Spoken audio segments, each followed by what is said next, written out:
YouTube ప్రేక్షకులందరికీ నమస్కారం అండి. నా పేరు ప్రకాష్. ఈరోజు నేను కరుణాకర్ గారి వీడియో పైన మాట్లాడదలుచుకుంటున్నానండి. ఏంటంటే కరుణాకర్ గారు 9వ వార్షికోత్సవ సందర్భంగా ఒక సభ ఏర్పాటు చేశారు. దాని గురించి మాట్లాడారన్నమాట అందులోని. దానిపైన మాట్లాడదామనేసి నేను ఈ వీడియో చేస్తున్నానండి. అంటే నేను డైరెక్ట్‌గా ఆ వీడియో చూడలేదు. సాంబశివరావు గారు వీడియో చూస్తున్నాను. ఆయన వీడియో ఎప్పుడొచ్చినా బుక్స్ గురించి అప్డేట్ ఏమైనా వస్తదేమో అనేసి ఉద్దేశం మీద ఆ వీడియో చూస్తే, అందులో ఈ కరుణాకర్ గారి సభ గురించి వీడియో ఉంది. ఏమనంటే, ఒకరోజు సాక్ష్యం చెప్పారు అందులో. ఆ సాక్ష్యం ఏంటంటే, కన్నీరు కార్చితే ఆ కన్నీరులో పరుపు కొట్టుకొని పోయింది. అన్ని కన్నీళ్ళు ఎలా వస్తాయా ఏంటి అనేసి ఆ వ్యక్తి మాట్లాడారనమాట. అతను ఒక పెయిడ్ ఆర్టిస్ట్‌లా కనిపిస్తున్నాడు. ఆ ఆర్టిస్ట్‌కి అలంకారాలు కొద్దిగా చెప్పుదామనేసి తర్వాత వీడియోలోకి మాట్లాడదామనేసి నా ఉద్దేశం అండి. ఇప్పుడు ఆ వ్యక్తి మాట్లాడిన మాటలు చూపిస్తాను. దాని తర్వాత నేను నా వెర్షన్ చెప్తాను. టెలికాస్ట్ అవుతూ ఉన్నాయి మన ఛానల్లో. అయితే ఈరోజు శివశక్తి వార్షికోత్సవం 9వ వార్షికోత్సవం రోజున లైవ్లో తన గర్వాప్సి సాక్ష్యం చెప్పడానికి కోటేశ్వరరావు గారు ఖమ్మం నుండి ఒక 10 నిమిషాల్లో ఆయన తన గర్వాప్సి సాక్ష్యం చెప్తారు. 2015లో నేను క్రీస్తు జ్యోతి అని తల్లాడి దగ్గర ఉంటుంది కాలేజ్. అయ్యప్ప స్వామి మాలేసుకున్నాండి. అయ్యప్ప స్వామి మాలేసుకొని పోయినా. అబ్జెక్షన్ అయితే ఏం లేదు. అప్పుడు నాకు ఇష్టమయ్యే నేను పోయాను. కానీ నాకు ఒక రూట్ తెలియదు. నాకు ఏదో తప్పు జరుగుతుందని తెలుస్తుంది, కానీ నాకు బయటికి రావడానికి రూట్ తెలియట్లేదు. అంటే ఒక పాస్టర్ దగ్గర పిలిచి, అరే నువ్వు అయ్యప్ప స్వామి మాలేసుకున్నావు కదా, ఎంత పెద్ద తప్పు చేస్తున్నావు నీకు తెలియట్లేదు. ఆయన ఎవరో సార్ మీకే బాగా తెలుసు, బైబుల్ రత్న గారు. ఆయన ఎవరో కన్నీరు కాస్తే పరుపు తేలిందంట కదా. యోనానా ఎవరు ఆయన పేరు పరుపు తేలుతుందంట కదా. ఈ ఆర్టిస్ట్‌కి ఎవరో తెలీదు. ఎవరో ఆ వాక్యం మాట్లాడారో తెలీదు. యోనానా ఎవరా అండి అని కరుణాకర్ గారిని ఒప్పందించమంటున్నాడు. ఈరోజు ఈ ఆర్టిస్ట్‌కి నేనేం చెప్పదలుచుకున్నానంటే, ఆర్టిస్ట్‌కి అలంకారాలు చెప్దామనేసి, అతిశయోక్తి అలంకారం గురించి చిన్న ఇంట్రడక్షన్ ఇద్దామనేసి అనుకుంటున్నానండి. ఏదైనా ఒక వస్తువును కానీ, విషయాన్ని కానీ ఉన్నదానికంటే ఎక్కువ చేసి చెప్పడం అతిశయోక్తి అలంకారం అంటారు. ఇంకా చెప్పాలంటే గోరంతను కొండంతగా చేసి చెప్పడం అన్నమాట. ఉదాహరణకి హిమాలయ పర్వతాలు ఆకాశాన్ని తాకుతున్నాయి అంటే, ఆకాశాన్ని తాకుతాయా హిమాలయ పర్వతాలు? అంత ఎత్తుగా ఉన్నాయి కాబట్టి వాటిని అతిశయోక్తిగా చెప్తున్నారన్నమాట. అలాగే మా ఊర్లో సముద్రం అంత చెరువు ఉంది అంటారు. ఇంకా చెప్పాలంటే మా పొలంలో బంగారం పండుతుంది అని చెప్పామనుకోండి, మనోడు మొత్తం గ్యాంగ్‌ని తీసుకొని ఆ పొలం దగ్గరికి వెళ్ళిపోతాడేమో, పారా గుణపాలు పట్టుకొని వెళ్ళిపోతాడేమో తవ్వేద్దామనేసి, బంగారం తవ్వేద్దామనేసి. అలా ఉందన్నమాట. అంటే అక్కడ మాట్లాడే వ్యక్తికి ఆ వాక్యం ఏ విధంగా ఉందో తెలియలేదనమాట. అక్కడ ఏమని రాస్తుంది, కన్నీరు విడుచుచు నా పరుపు తేలజేయుచున్నాను, నా కన్నీళ్ళ చేత నా పడక కొట్టుకొని పోచున్నది అని ఉంది. అది అతిశయోక్తికి సంబంధించిందనమాట. అది కూడా మనోడికి అర్థం అవ్వలేదు. పెయిడ్ ఆర్టిస్ట్ కదా, ఆర్టిస్టు అలాగే ఉంటాడు. కాబట్టి ఆర్టిస్టు అలంకారాలు తెలుసుకోవాలి ముందు. తర్వాత ఏంటంటే అదండి. ఈ విషయంలో అయితే సాంబశివరావు గారు పూర్తిగా 100% క్లారిటీ ఇచ్చేశారు. మొత్తం అన్నీ ఏంటది రిఫరెన్స్‌తో ఇచ్చారు. కానీ నేనంటే నా సొంత అభిప్రాయం, నాకు అందులో కొన్ని మాటలు హర్ట్ అనిపించి, చివరగా మాట్లాడిన మాటలు హర్ట్ అనిపించి నేను కొద్దిగా వీడియో చేద్దామనేసి చేస్తున్నాను తప్పించి, దీనికి సంబంధించిన వివరణ అంతా కూడా సాంబశివరావు గారు పూర్తిగా ఇచ్చేశారనమాట. నా వివరణ, నా వ్యక్తిగతమైన అభిప్రాయం మీకు వివరిద్దామనేసి ఆశపడుతున్నానండి. అతిశయోక్తి అలంకారంలో చిన్న ఉదాహరణ మర్చిపోయానండి. ఇంకో ఎగ్జాంపుల్ ఏంటంటే, కరుణాకర్ తాడి చెట్టు అంత ఎత్తున్నాడ్రా అంటారు. అంటే అంత తాడి చెట్టు అంత పొడవుంటాడా? పొడవుకున్న వ్యక్తి ఉంటే ఆయన్ని అలా సంబోధిస్తారనమాట. అదనమాట. ఓకే, క్లారిటీ ఇచ్చాయి. ఇప్పుడు సభాముఖంగా మళ్ళీ క్లారిటీ ఇవ్వాల్సింది ఏంటంటే, యేసుకి ఎప్పుడు 3 మేకులు కొట్టారంటారు. ఆ 3 మేకుల పేర్లు ఏంటో తెలుసా? అందులో 2 మేకుల పేర్లు ఇక్కడ 2 మేమిద్దరమే. ఒకటి కరుణాకర్, లలిత్ కుమార్. కనిపించిన 3వ మేకే భాస్కర్ కిల్లి. సూపర్. అంటే మరి ఇక్కడ కళ్యాణ్ కుమార్ ఏంటో అవి కాళ్ళ కొట్టిన మేకది చెక్క అనుకోపోని ఆ? చెక్క ఓహో, 2 చెక్కలు వేశారు కదా, అంటే నీ మీద వేసి కొట్టేశారు డార్లింగ్, ఇదేంటిది దారుణం. ఆ 2 చెక్కలు మరి అంటే ఆయనతో పాటు ఈయన కూడా కలిపి కొట్టేశారు. మీరు ఏం మాట్లాడుతున్నారు? లాజిక్ మిస్ అయ్యారు మీరు. ఇక్కడ ఈ లలిత వీరు మాట్లాడిన మాటలు నాకు అభ్యంతరకరంగా ఉండి హర్ట్ అయ్యి నేను ఈ వీడియో చేస్తున్నానండి. ఈ వీడియో కారణం వీరు మాట్లాడిన ఈ మాటలేనండి. అంత వ్యంగ్యంగా మాట్లాడారు కదా, దాని గురించి నేను స్పందించి మాట్లాడడానికి ఈ వీడియో చేస్తున్నానండి. అయితే కరుణాకర్ మరి లలిత్ కుమార్ ఇద్దరు 2 మేకులు అన్నారు. అంటే మేకులు అంటే ఎక్కడ ఏ చోట కొడితే ఆ చోట స్థిరంగా ఉంటాయండి. మరి వీళ్ళు స్థిరంగా ఉన్నారా? మీకే తెలుసు కదా. ముందు క్రైస్తవంలో ఉండి అక్కడ ఆదాయం మేధ్యం లభించక మళ్ళీ ఇందులోకి జంప్ అయ్యారు, వచ్చి ఇక్కడ వీళ్ళ వ్యాపారం వీళ్ళు చేసుకుంటున్నారు. అది అందరికీ తెలిసిన విషయమే. మరి మేకు అంటే ఎలాగా? మేకు ఎక్కడైనా పడితే అక్కడ స్థిరంగా ఉంటుంది కదా. మేకు స్థిరంగా ఉంటుంది, ఏ చోట కొడితే ఆ చోట స్థిరంగా ఉంటుంది. మరి వీళ్ళు ఏమనాలి? వీళ్ళ అభిప్రాయం వీళ్ళు చెప్పారు, నా అభిప్రాయం చెప్తాను. మేకులు అనే దానికంటే ఆతులు అంటే వీళ్ళకి బాగా సూట్ అవుతుంది. ఆతులు ఏం చేస్తాయి? ఏ చోట పడితే ఆ చోట గాలికి ఎగిరి ఒక చోట నుంచి వేరే చోటకి వెళ్ళిపోతాయి అనమాట. వీళ్ళిద్దరూ 2 ఆతులు. మరి కనిపించని 3వ ఆతు అదేనండి, పాన్ పరాగ్ నవలేసి ఊసేస్తాం కదా, ఆ కిల్లీ గారంట. కనిపించని అతన్ని మేకు ఆతు అనేదానికంటే ఆకు చెక్క చెక్క అన్నారు కదా, తర్వాత ఆ చెక్కలాగా 2 అతనికి పేర్లు పెట్టాలన్నమాట. ఎందువల్లంటే పాను పరాకెళ్ళి నవ్వులేసి ఊసేస్తే నోరంతా ఎర్రగా తయారైపోద్దండి. అప్పుడు అతగాడికి ఒక చున్నీని కానీ మెడలో వేసిస్తే అప్పుడు వీళ్ళిద్దరు పక్కన డోలక్ వాయించుకొని మధ్యలో చున్నీ అతను వేసుకొని డ్యాన్స్ వేసి పక్కన ఇద్దరు డోలక్ వాయిస్తే ఎలా ఉంటుందో తెలుసండి. ఒక రేంజ్లో ఉంటుంది. అప్పుడు కాసులు వర్షం పడుతుంది, చిల్లర వర్షం పడుద్ది అనమాట. అది ఏ విధంగా చేస్తారనేది నేను చిన్న సాంగ్ రూపంలో వివరిస్తాను మీకు. చూడు పిన్నమ్మ పాడు పిల్లడు పైన పైన పడతానంటాడు, బిందెతోటి నీళ్ళకెళితే నన్ను ఆపి సైగా చేస్తాడు, ఒంటరిగా వస్తా ఉంటే ఇలా వేసి గోల చేస్తాడు. చూడు పిన్నమ్మ పాడు పిల్లాడు పైన పైన పడతానంటాడు. రాజు లేనప్పుడు సారంగా నువ్వు రారాదా పోరాదా సారంగా, ఐ రాజు రాజు రాజు సారంగుడా, రాజు లేనప్పుడు రాజు సారంగుడా, రారాదా పోరాదా రాజు సారంగుడా, ఈ రోజు నిదిరా రాజు సారంగుడా, ఒంటిగా ఉంటినంటిరు నిజమ్మడ రారా. వీరు గతంలో క్రిస్టియానిటీలో ఉన్నారు, ఇప్పుడు హిందుత్వంలోకి వచ్చారు. వీరు క్రిస్టియానిటీలో ఉన్నప్పుడు బైబిల్ చదివారు, బైబిల్ని బోధించారు. ఇప్పుడు వీరు హిందూ మతంలోకి వచ్చాక బైబిల్ని చదువుతున్నారు, బైబిల్ని బోధిస్తున్నారు. అప్పుడు క్రిస్టియానిటీలో ఉన్నప్పుడు సక్రమంగా బైబిల్ని బోధించారు, బైబిల్ని చదివారు. ఇప్పుడు హిందుత్వంలోకి వచ్చాక వక్రంగా చదువుతున్నారు, బోధిస్తున్నారు. ఆ ఒక్కటే తేడా, మిగతాదంతా సేమ్ టు సేమ్. అప్పుడు బైబిల్ పట్టుకున్నారు, ఇప్పుడు బైబిల్ పట్టుకున్నారు. అప్పుడు వాక్యం బోధించారు, ఇప్పుడు వాక్యం బోధించారు. అంటే చిన్న తేడా. అప్పుడు సక్రమంగా బోధించారు, ఇప్పుడు వక్రంగా చెప్తున్నారు. అంతే తప్పించి వీళ్ళు బైబిల్లోనే ఉన్నారు, బైబిల్ పట్టుకుంటున్నారు, క్రైస్తవ్యాన్ని బోధిస్తున్నారు. అంతా సేమ్ ఒకేలాగా జరుగుతుంది. హిందూ ధర్మం గురించి ఎప్పుడైనా ఏనాడైనా ఏమైనా చెప్పారండి? వినడానికి ఏమి దొరకవు. 1-2 ముక్కలు పట్టేసి వాటిని బోధిస్తూ ఉంటారు తప్ప మిగతాదంతా 99% బైబిల్ గురించి, క్రిస్టియానిటీ గురించే బోధిస్తారు. మిగతా 1% అనేది హిందూ ధర్మంలోని కొన్ని వాక్యాలని పట్టేసి వాటిని వీళ్ళు చెప్తూ ఉంటారు.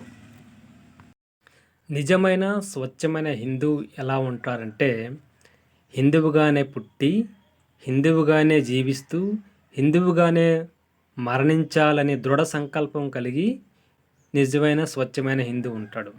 అలాగే నిజమైన స్వచ్ఛమైన క్రైస్తవుడు ఎలా ఉంటాడంటే, బాప్టిజం పొందిన తర్వాత విశ్వాసిగానే జీవిస్తూ ఎన్ని ఆటంకులు ఇబ్బందులు ఎదురైనా కానీ విశ్వాసాన్ని వీడకుండా క్రైస్తవంలోనే ఉండేవాడు నిజమైన క్రైస్తవుడు. అలా కాకుండా ఈ మధ్య రకంగాలు ఉంటారు చూసారా, వీళ్ళేనండి. ఎక్కడ అవకాశం ఉంటే అక్కడ జంప్ చేసి జంపింగ్ జిలాన్ బ్యాచ్ అనమాట, జంపింగ్ జపాంగ్ బ్యాచ్ అంటే గోడ మీద పిల్లి టైప్ అనమాట. ఎటు ఉంటే అటు జంప్ చేసి వాళ్ళ యొక్క మెయిన్ ఉద్దేశం ఏంటంటే డబ్బు సముపార్జన. దానికోసం వాళ్ళు ఎలాగైనా ప్రవర్తిస్తూ ఉంటారు. వీళ్ళని చూస్తే స్వచ్ఛమైన హిందూ ముక్కులు వేలేసుకోవాలండి. అంటే హిందూ ధర్మానికి వీళ్ళు లేకపోతే హిందూ ధర్మం యొక్క మనుగడ లేదు అని అనిపించేటట్టుగా ఇప్పుడు పరిస్థితి ఉంది. కాబట్టి మీరే అర్థం చేసుకోవాలి. వీరు పతివ్రత కబుర్లు మాట్లాడుతూ ఉంటారు. అంటే పట్నం వచ్చిన పతివ్రతలు అన్నమాట. పతివ్రత పరమాన్నం వండితే తెల్లారిదాకా చల్లారలేదంట. అలాగే ఈ నిజాయితీ నీళ్ళకెళ్తే బజార్ అంతా బంద్ అయిపోయిందంట. వీళ్ళ మాటలు ఆ టైపులో ఉంటాయి. వీరు కలుపు లాంటి వారు అనమాట. చేను వేసేటప్పుడు కలుపు ఉండదు. తర్వాత క్రమంగా కలుపు మొక్కల్లాగా చేనుకి పట్టి చేనుకి వేసే ఎరువుని కలుపు గ్రహించి చేను కంటే ఎక్కువగా పెరిగిపోద్ది అనమాట. ఈ కలుపు మొక్కలు అనమాట ఆ విధంగా ఉంటుంది. అలాగే ఇందులోని ఇంకొక అతను ఉన్నాడు, గోపి అనేసి. ఇంకొక అడుగు ముందుకేసి ఇంకా మతంతో రెచ్చిపోతూ రెచ్చగొట్టే మాటలు మాట్లాడతాడు. ఇంకేమంటాడంటే ఒక అడుగు ముందుకేసి ఆ హనీ జాన్సన్ని, ఆ సాంబశివరావుని చంపేయండి, వాటికి బెయిల్కి ఎంతైతే డబ్బు అవుద్దో అది నేను ఇస్తాను అని అలాగా మతోన్మాదంతో మాట్లాడుతూ ఉంటాడు. అలాగ ఎవరైనా ఇలా ఉందండి వీళ్ళ యొక్క ధర్మం. వీళ్ళు హిందూ ధర్మానికి దిశానిర్దేశకులు అయి కూర్చున్నారండి. అసలైన హిందువు కనుమరుగైపోతున్నాడు. ఈ మతోన్మాదంతో వీళ్ళు చెలరేగిపోతున్నారు. మానవత్వం ఎక్కడా లేదు.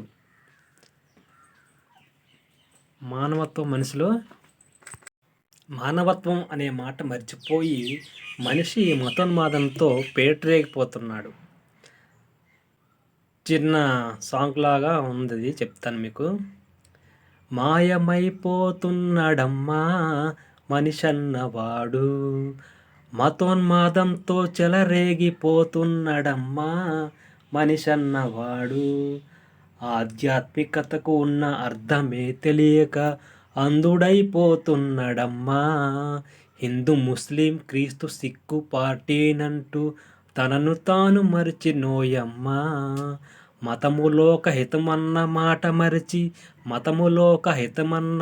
మరచి మత సంఘర్షణల మధ్య కనుమరుగవుతూ మనిషి మాయమైపోతున్నాడమ్మా మనిషన్నవాడు, మతోన్మాదంతో చెలరేగిపోతున్నాడమ్మా మానవత్వం లేనివాడు.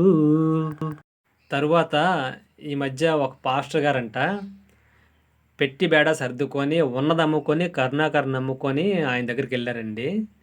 ఇలాంటి దొంగ గర్భ శైన వాళ్ళందరికీను డానియల్ చేగోడి అనే ఒక ఆయన మొత్తం వాళ్ళ బండారం అంతా బయట పెడుతున్నారండి. ఆ వీడియోలు కూడా చూస్తాను, వీలుంటే చూడండి మీరును.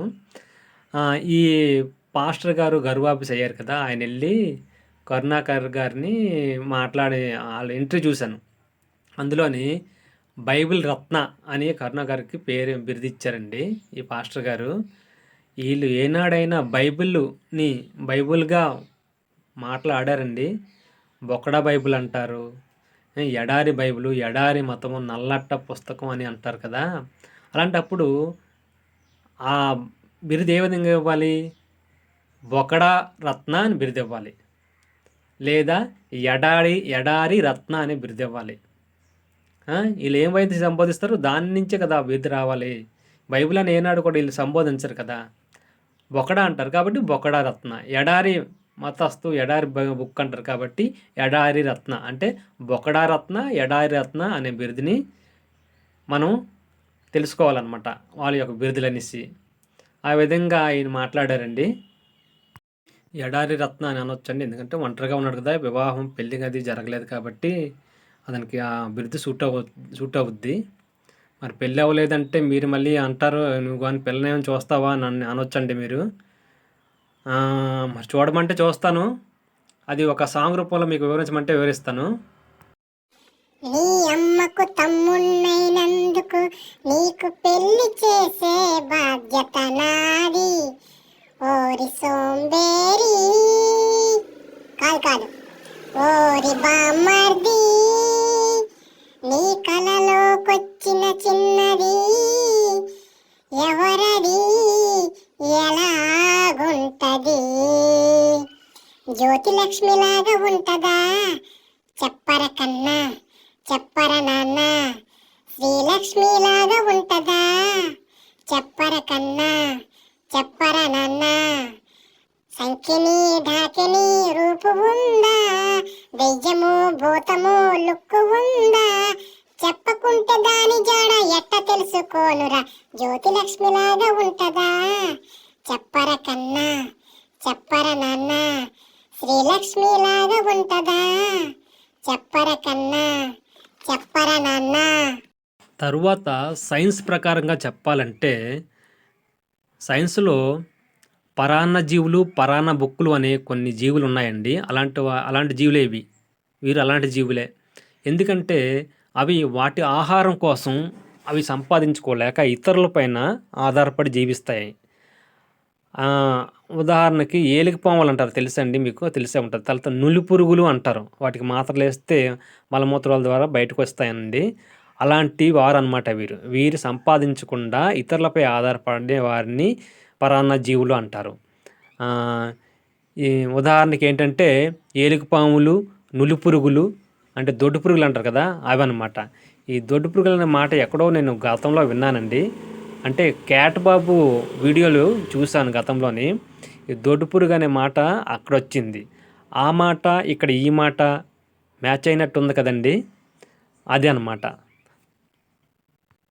ఈ విధంగా వీరి మాటలు మత ఉన్మాదం ఎక్కువైపోయి మతోన్మాదంతో రగిలిపోయి స్పీచెస్ ఇస్తుంటారండి. అవి గమనించాలి. ఎందుకంటే వాళ్ళు మతోన్మాదంతో మాట్లాడే మాటలు మనం వ్యక్తులంగా మనం గమనించాలి. మనకు కూడా ఒక 1400 గ్రాముల సుమారుగా 1400 గ్రాముల మెదడు ఉంది. వాళ్ళు చెప్పేది ఎంతవరకు నిజము, ఏంటి, తర్వాత పర్యవసానాలు ఏం జరుగుతాయి అనేది గమనించుకొని మనం ప్రవర్తించవలసి ఉంటుంది. వాళ్ళు చంపేయమన్నారు. గోపి అనేవాడు ఏమంటాడంటే చంపేయండి, చేసేయండి అన్నమాట. అలా చేసి ఎవరైనా ఏదైనా అగత్యాయం చేసినట్లయితే ఏమవుతుందో తెలుసండి, చట్టం ఎవరికీ చుట్టం కాదు. చట్టం తన పని తాను చేసుకుంటూ పోతుంది. చట్టం ముందు అందరూ సమానమే. ఆల్ ఆర్ ఈక్వల్ బిఫోర్ లా.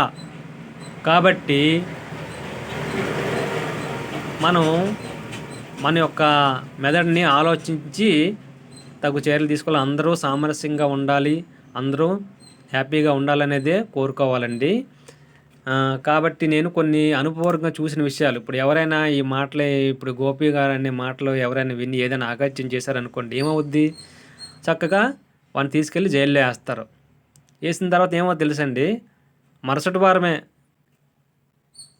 వాళ్ళ ఆవిడ బండి మీద వస్తుంది ఆయన చూడడానికి, ఆదివారం పూట ఆ జైల్లో ఉన్నోడిని చూడడానికి వస్తుంది. ఈ బండి ఎవరు తెలుసా? వేరే వ్యక్తిది. ఇంకో వ్యక్తితో సంబంధం పెట్టుకొని ఆ వ్యక్తి బండి మీద వీళ్ళు ఆయన చూడడానికి వస్తుంది. అలాగే నేను పదుల కొలది చూశానండి అలాంటి విషయాలు.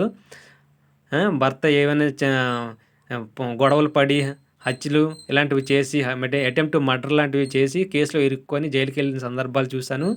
తర్వాత వాళ్ళ మిస్సెస్ ఇంకో ఆయనతో ఇల్లీగల్ సంబంధం పెట్టుకొని వాడిని చూడడానికి బండి మీద వెళ్ళడం, వాళ్ళ భర్త లోటుని ఈ ఇల్లీగల్ కాంటాక్ట్ పెట్టుకొని తీర్చడం, ఇలాగ ఎన్నో చూశానండి నేను, 10లో చూశాను. కాబట్టి కొద్దిగా జాగ్రత్తగా ఉండాలండి. ఇలా మతోన్మాదులు వాళ్ళకేముందండి, వాళ్ళ యూట్యూబ్ ఛానల్ అలాగే ఉంటుంది, వాళ్ళు డబ్బులు సంపాదించుకుంటూనే ఉంటారు. కానీ ఆ మాటలు చెప్పి ఇతరులని జీవితాల్లో సర్వనాశనం చేసిన వాళ్ళు అవుతారనమాట. అది గ్రహించి ఎంతవరకు మనం నమ్మాలి, వాళ్ళ మాటలు ఎంతవరకు నమ్మాలి అనేటిదాన్ని మీరు గ్రహించాలండి. అది నేను చెప్పబోయేదాన్ని. తరువాత చివరగా వీళ్ళు స్లోగన్ ఏంటి, మరి అంతిమంగా వీళ్ళ లక్ష్యం, అల్టిమేట్ గోల్ ఏంటి అనేది నేను వివరిస్తానండి, చెప్తాను చివరగా. అది కూడా చిన్న సాంగ్ రూపంలో వివరిస్తాను, ఎలాగెలా చేస్తారనేది వింటారని కోరుకుంటున్నానండి. వీరి స్లోగన్ దేశం కోసం ధర్మం కోసం అని ముందు స్లోగన్ స్టార్ట్ చేస్తారు. ఎలా అంటే, ధర్మం చెయ్యండి బాబు ధర్మం చెయ్యండి, ధర్మం చెయ్యండి బాబు ధర్మం చెయ్యండి, దేశం కోసం ధర్మం కోసం, ధర్మం కోసం దేశం కోసం, ధర్మం చెయ్యండి బాబు ధర్మం చెయ్యండి, ధర్మం చేస్తే పుణ్యం వస్తుంది, పుణ్యం వస్తే జన్మ ఉండదు, ధర్మం చెయ్యండి బాబు ధర్మం చెయ్యండి. అది వీరి యొక్క స్లోగన్. మరి అంతిమ లక్ష్యం, అల్టిమేట్ గోల్ ఏంటో తెలుసండి? దొరికినంత దోచుకో, దోచుకుంది దాచుకో, కారు బంగ్లా తీసుకో, లైఫ్ నీదే కుమ్ముకో, దొరికినంత దోచుకో, దోచుకుంది దాచుకో, కారు బంగ్లా తీసుకో, లైఫ్ నీదే కుమ్ముకో. ఇది వీళ్ళ యొక్క అల్టిమేట్ లక్ష్యం, ఎయిమ్ అన్నమాట. ఇదండి ఈ వీడియో యొక్క సారాంశం. ఏంటంటే వీళ్ళు ముందు కొద్దిగా హర్ట్ అయ్యే విధంగా మాట్లాడారు కాబట్టి నేను మాట్లాడాల్సి వచ్చింది, వీడియో చేయవలసి వచ్చిందండి. లేకపోతే నాకు ఎటువంటి వీడియో చేయాలనే ఉద్దేశం ఏమీ లేదు. వీళ్ళ గురించి వీళ్ళు మాట్లాడారు, అది నేను హర్ట్ అయ్యి స్పందించానండి. యేసుక్రీస్తు గురించి ఆ విధంగా మాట్లాడారు కాబట్టి మేకులు అనేసి కాదు, ఆ మేకులు కాదు, మేకులు అంటే స్థిరంగా ఉంటాయి, మీరు ఆతులు అని నేను వివరించడానికి ప్రయత్నం చేశాను. అలాగే కరుణాకర్ గారిని బైబిల్ని దూషించే వాళ్ళు ఉంటారు కదా, బైబిల్ని ఎప్పుడు బైబిల్గా మాట్లాడరు, బొకడా అంటారు. కాబట్టి బొకడా రత్న అని పేరు ఉంటే బాగుంటుంది. అలాగే ఎడారి రత్న, ఎడారి రత్న అని పేరు పెట్టుకుంటే బాగుంటుంది అని ఉద్దేశంగా నేను చెప్పానండి. ఇదండి నా వీడియో. ఎప్పటికప్పుడు ఎవరిది వారికి ఇచ్చేయాలండి, అదే ఉంచుకుంటే లావ్ అయిపోతాం అన్నమాట. కాబట్టి వ్యక్తిగతంగా ఎటువంటి భేదాభిప్రాయాలు లేకపోయినా సిద్ధాంతపరంగా అభిప్రాయాలు ఉన్నాయి కాబట్టి దాన్ని మనం కౌంటర్ రూపంలో వాళ్ళకి ఇచ్చేస్తూ ఉండాలి అనేసి నా ఉద్దేశం అండి. నా వీడియోలని అందరూ ఆదరిస్తారని కోరుకుంటున్నానండి. తర్వాత ఇంకో వీడియోతో మీ ముందుకు వస్తాను. అందరికీ థ్యాంక్స్. Bye bye.